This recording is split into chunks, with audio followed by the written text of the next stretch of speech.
Hi friends, ഞാൻ Saranya. Welcome to my YouTube channel. അപ്പോൾ നമ്മുടെ എല്ലാവരുടെയും കുട്ടിക്കാലത്തുണ്ടാവില്ലേ നമുക്ക് കഥ പറഞ്ഞു തരാൻ വേണ്ടിയിട്ട് ഒരാൾ, മിക്കവാറും നമ്മുടെ അമ്മമ്മ അല്ലെങ്കിൽ അമ്മയായിരിക്കും.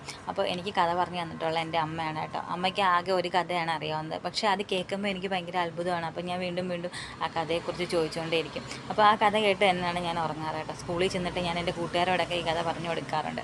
അപ്പോൾ ആ കഥയിൽ വളരെ ചുരുക്കം ചില കാര്യങ്ങൾ ഞാൻ നിങ്ങൾക്ക് പെട്ടെന്ന് പറഞ്ഞുതരാം കേട്ടോ.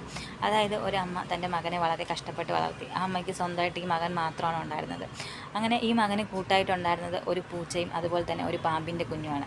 അങ്ങനെ ഈ കുഞ്ഞ് വളർന്ന് വലുതായി ഒരു യുവാവായി മാറി. അതുപോലെ തന്നെ ഈ പാമ്പും ഈ പൂച്ചയും ഇവരുടെ കൂട്ടത്തിൽ തന്നെ വളരുവാണ്.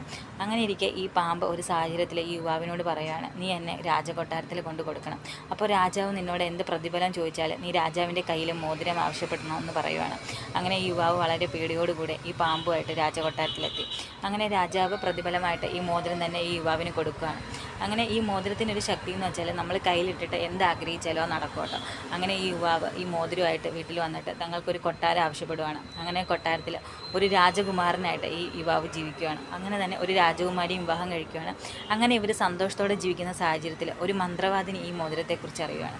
അപ്പോൾ മന്ത്രവാദിനിയുടെ മനസ്സിൽ എങ്ങനെയെങ്കിലും ഈ മോതിരം തട്ടിയെടുക്കണം എന്നുള്ളൊരു ടെൻഡൻസി ഉണ്ടായിട്ട് ഒരു തോഴിയുടെ വേഷത്തിൽ ഈ കൊട്ടാരത്തിൽ വരുവാണ്. അങ്ങനെ സൂത്രത്തിൽ രാജകുമാരിയെ പറ്റിച്ച് ഈ മോതിരവുമായിട്ട് ഈ മന്ത്രവാദിനി മുങ്ങുവാണ്.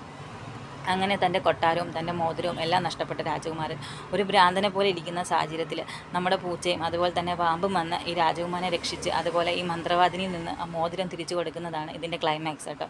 അപ്പോൾ ഇന്ന് നമുക്ക് കേൾക്കുമ്പോൾ വളരെ തമാശയായിട്ട് തോന്നുമെങ്കിലും എനിക്കത് വളരെ അത്ഭുതമായിട്ട് തോന്നിയ ഒരു കഥയാണ് കേട്ടോ ഇത്. കാരണം ഞാൻ എൻ്റെ കുട്ടിക്കാലത്ത് ഈ കഥ കേൾക്കാൻ വേണ്ടി മാത്രം അമ്മയുടെ ചുറ്റിരുന്ന് ഈ കഥ വീണ്ടും വീണ്ടും ചോദിച്ചുകൊണ്ടിരിക്കുമായിരുന്നു. അപ്പോൾ നിങ്ങളുടെ ജീവിതത്തിലും ഉണ്ടാവും ഇതുപോലെ നമുക്ക് മറക്കാനാവാത്ത ഒരു കഥയില്ലേ.